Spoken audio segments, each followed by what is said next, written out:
ከነባሩ የሐሳብ አጥር እንውጣ። አዳዲስ ሐሳብ ለመፍጠር እንሂድ። ከልማድ እስር እንውጣ።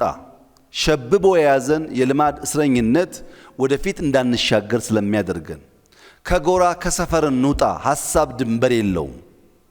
ከጎራ ከሰፈር ወጥተን የበለጸገች ኢትዮጵያን ለመፍጠር በጋራ እንስራ።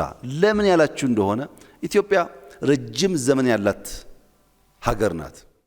የዛሬ 4-5 ዓመት ኢትዮጵያ አትፈርስም ብዬ በመናገርበት ሰዓት ብዙ እምነት የለም። አሁን ብዙ ጥርጣሬ ያለ አይመስለኝም። ኢትዮጵያ አትፈርስም። ኢትዮጵያን ማፍረስ የሚችል ኃይልም የለም። የሚፈልግ ሞልቷል። ማድረግ የሚችል ግን የለም። ከዛ አልፋለች። ለምን? ስረ ሰደድ ቤተ ሰፊ ሀገር ስለሆነች።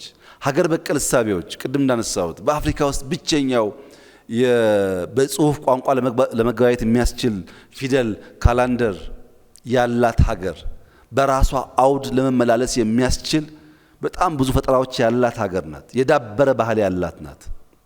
ተናበን ተሰናስለን ተማምረን በጋራ ቆመን መናናቅን፣ እብሪትን፣ ማናህለኝነትን አስቀርተን ብንሰራ ልናመጣ የምንችለው ውጤት ትልቅ ነው።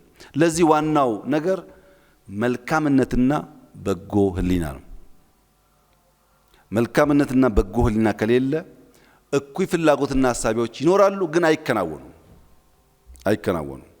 በአንድ ወቅት አንድ ሼክ ግመል ሊገዙ ገበያ ይወጣሉ። ገበያ ሲወጡኝ ሼክ ረዳት ነበራቸው።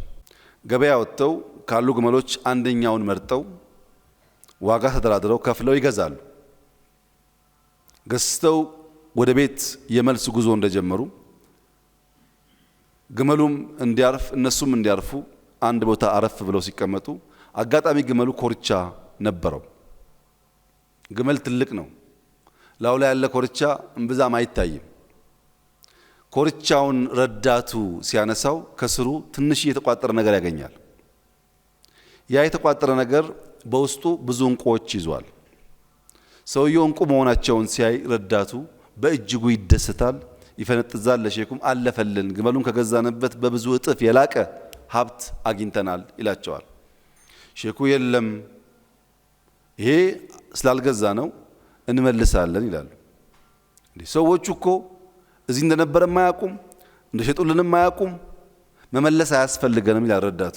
አይ እነሱ ባያቁም እኛ እናቃለን፣ ስለምናቅ ማስቀረት አንችልም ብለው ወደ መጡበት ወደ ገበዩበት ገበያ ይመለሳሉ። ተመልሰው ሰውየውን አፈላልገው ይቅርታ በስተት እነዚህን እንቁዎች ከግመሉ ጋር ሰጥተናል፣ ይሄ እንቁ ያንተ ነውና ውሰደው ይላሉ። ሰውየው ይደነቃል። ከፍቶ ይቆጥራል። ያስቀመጠው 24 እንቁ ነበር። 24ቱም እንቁዎች አሉ። በጣም ደስ ብሎኛል ታማኝ ስለሆኑና 2 እንቁ ልስጦት ይላቸዋል። ሼኩ የለም 2 እንቁ ማውስጃለሁ አሉት። ደግሞ ቆጠረና አልወሰዱም፣ 24 ነበረኝ አሁንም 24 ነው ያለው አሉት።